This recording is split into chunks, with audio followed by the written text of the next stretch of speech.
écrit sur elle et moi. On prétend que nous tuons de sang-froid. C'est pas drôle, mais on est bien obligé de faire taire celui qui se met à gueuler. Bonnie and Clyde. Bonnie and Clyde ne sont plus. Brigitte Bardot nous a quittés à l'âge de 91 ans. Vous venez d'entendre Bonnie and Clyde. C'est là aussi l'icône musicale. Bonnie and Clyde, Serge Gainsbourg, Brigitte Bardot. Brigitte Bardot, si vous nous rejoignez sur Europe 1, et c'est l'information majeure de la journée, nous a quittés à l'âge de 91 ans. Bonnie and Clyde, enregistré en 1967, à une période où Serge Gainsbourg explorait les chansons littéraires, cinématographiques, provocatrice aussi. Brigitte Bardot à l'époque était une icône absolue, elle l'est restée bien évidemment. La chanson s'inscrit dans un climat culturel marqué par la fascination pour les anti-héros, la transgression, la liberté absolue. Bonnie and Clyde, et tout au long de cette émission, pour Elliot Deval et vous, nous la consacrons à Brigitte Bardot. Nous serons dans un instant avec Bernard Montiel en studio, Joseph Massescaron et Albert Zenou, chef du service politique du Figaro. Estelle Lafont est toujours là. Mais également les auditeurs d'Europe 1, si vous souhaitez bien sûr réagir à l'émission dans cette édition spéciale 2 heures consacrée à Brigitte Bardot. 01 80 20 39 21, c'est un appel non surtaxé. Bernard Montiel est avec nous. Bonjour Bernard. Bonjour.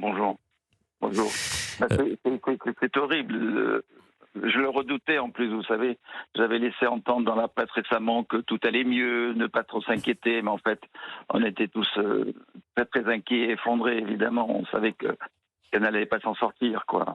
Et ça, c'est très difficile d'en parler comme ça maintenant, là, tout de suite. Mais... Et on vous sent évidemment ému. Vous avez trouvé... Oui, mais Elliot, vous avez dit des mots justes. J'écoutais notamment Patrick Mahé, qui l'a très bien connu. On s'est souvent rencontrés d'ailleurs ensemble avec elle, mais c'est une femme libre, une femme de parole. Elle était très engagée. Nous, ce qui nous avait réunis, c'était l'amour des animaux, bien sûr. Mais je n'ai pas pu la rencontrer quand elle était actrice. Et il est vrai que quand on lui parlait de sa carrière cinéma, elle ne voulait pas du tout en entendre parler. Moi, je lui disais, mais tu sais, t'es une bonne actrice aussi. Hein. Je m'en fous. Elle parlait comme ça. Il faut savoir qu'elle avait un franc-parler. Et qu'elle dit, je m'en fous, Bernard. Moi, je veux m'occuper ma vie, ce sont les animaux, eux ils te trompent pas, eux ils sont fidèles, eux ils t'aiment, ils demandent rien en retour, enfin bon voilà. Et on a fait beaucoup de choses ensemble d'ailleurs, elle m'a entraîné dans des trucs d'ailleurs de dingue. Hein. Moi je me souviens, j'avais fait une émission en direct, c'était La Une est à vous sur TF1 il y a très très longtemps, en direct depuis le refuge de Gennevilliers. Et elle me dit, tu sais, méfie-toi, j'ai toujours le trac. Alors je sais pas comment je vais réagir dès qu'on sera à l'antenne en direct. Je lui dis, ah bon, c'est curieux, comment t'as le trac? T'as jamais su gérer le trac? Elle me dit non. Non, c'est pour ça aussi que j'ai arrêté ce métier, parce que j'en ai rien à foutre. Et en fait, effectivement, juste avant l'antenne, la prise d'antenne, vous savez ce que c'est? Vous avez en face le mec qui vous dit 5, 4, 3, 2, 1. Elle se sauve à 2. Elle va vraiment, comment dirais-je, vomir. Et elle revient 5 minutes après. Alors moi, je démarre l'émission tout seul. Je me rappelle de ça parce que j'avais été frappé quand même par cette forme de timidité, de trac qu'elle n'a jamais su gérer en fait par rapport à la caméra. Mais en dehors de ça, là où je disais où elle m'a entraîné beaucoup, c'était dans des défilés. À Paris, on a beaucoup défilé contre la fourrure, évidemment, auprès des grands couturiers et tout ça, elle appelait les gens très directement et elle leur parlait très directement. Elle était d'une franchise incroyable. Moi, elle m'a toujours impressionné avec ça, même auprès de tous les présidents de la République à qui elle allait demander un tas de faveurs qu'elle n'a jamais obtenues, d'ailleurs avec personne. Et pourtant, elle avait de bonnes relations avec tous, mais ça ne marchait pas. Elle a dédié sa vie, elle a changé sa vie, elle était plus heureuse après. On se retrouvait chez ses potes à Saint-Tropez, on allait dîner sur la plage. Alors c'était le flamenco, c'était les copains, les chicos, les gypsies, c'était danser le flamenco, c'était génial, elle a une grâce terrible. J'ai une autre anecdote si vous voulez, si vous me donnez le temps. Bah, évidemment, moi je me tais, cher Bernard, parce que je suis comme les auditeurs d'Europe 1, je n'ai pas eu la chance, l'honneur de rencontrer Brigitte Bardot. Je serais incapable de vous dire pourquoi il y a ce lien charnel qui lie Brigitte Bardot à tous ces millions de Français et cette nouvelle génération, parce que effectivement, c'était une icône du cinéma, une icône mondiale dans les années 60, 50, 60, puis après musicale bien évidemment. Mais pour ma génération, la génération 90 par exemple, on a toujours grandi avec Brigitte Bardot. Encore aujourd'hui, vous avez ces chansons-là qui sont interprétées ou que vous pouvez écouter quotidiennement. Il y a son combat politique, il y a son combat aussi pour les animaux, pour la protection animale. Mais cette émission-là, je vais vous écouter. C'est vous qui devez nous raconter qui est Brigitte Bardot, et je pense aussi aux éditeurs. C'est à eux de nous dire en quoi Brigitte Bardot est peut-être la plus grande icône française qui nous a quittés ce dimanche à l'âge de 91 ans. Donc allez-y, au contraire, Bernard Montiel. C'est sûr. C'est sûr. Elle était, bon, évidemment, c'est une icône mondiale, aimée dans le monde entier, reprise. Il y a eu un tas de chansons qui lui étaient dédiées. Des chansons toujours joyeuses parce qu'elle aimait la vie, elle aimait la fête. Elle aimait beaucoup la fête. Et elle se baladait pieds nus, il faut quand même le dire. Elle était pieds nus tout le temps. Hein. Dans les rues de Saint-Tropez, elle était pieds nus. Dans les rues de Saint-Tropez ? Oui. Ah oui, bien sûr.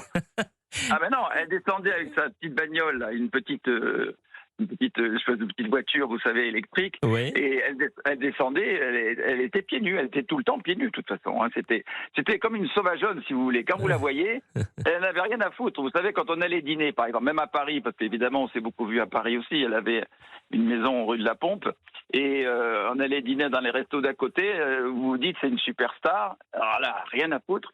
Et elle se maquillait à peine les yeux, elle se mettait des plantes sèches pour tenir ses cheveux. Mais elle ne se regardait même pas dans le miroir. Je veux dire, elle sortait toute naturelle.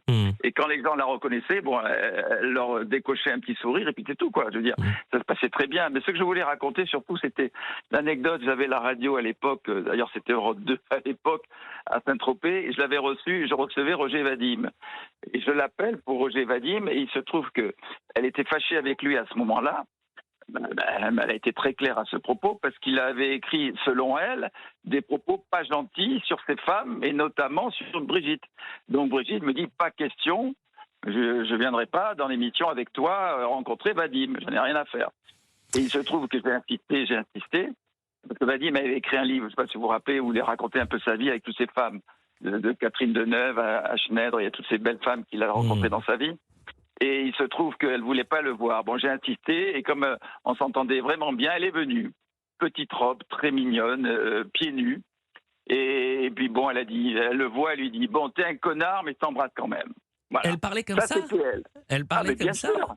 Ah oui. Ben, évidemment. Ah ben non, ça, elle avait un franc-parler, ça je peux vous dire. Elle se cachait pas. Les mots, pour elle, étaient les plus forts, ce qu'elle prenait. Oui. Oui, c'était rock'n'roll, ces échanges avec Brigitte Bardot.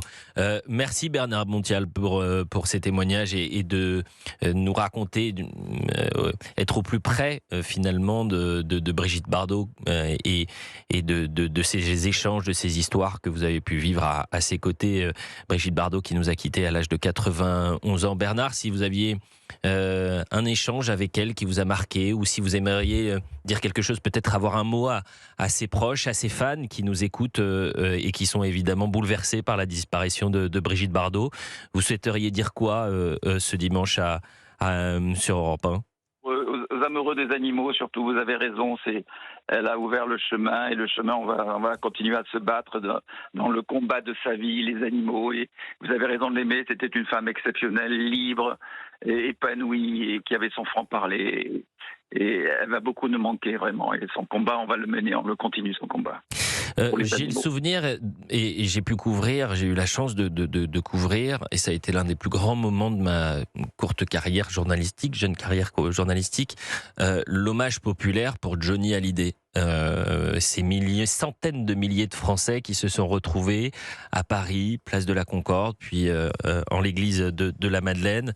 Je revois encore ce cortège descendre les Champs-Élysées, puis tourner, place de la Concorde, et se diriger vers la place de la Madeleine. C'était pas un hommage national, c'était un hommage populaire. Est-ce que pour Brigitte Bardot, il va falloir organiser un hommage similaire pour Brigitte Bardot ? Ah, moi, je crois qu'elle le mérite, évidemment. Le seul problème, c'est que, notamment Johnny, puisque vous l'avez évoqué, Johnny, pareil, il ne voulait pas d'hommage national. Ça, c'est lui qui l'avait dit.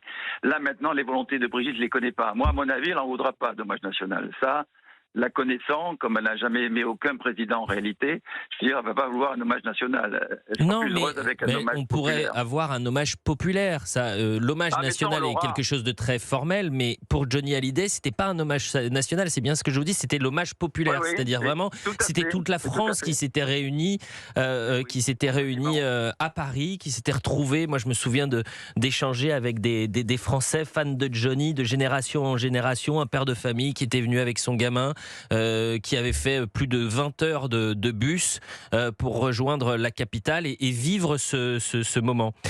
Donc, est-ce qu'il faut la même chose pour Brigitte Bardot ? On en parlera dans un instant. Merci beaucoup, cher Bernard Montiel. On est en direct sur Europe 1 et vous entendez Les Hommes endormis. Là aussi, Brigitte Bardot, icône de la musique, qui nous a quittés à l'âge de 91 ans.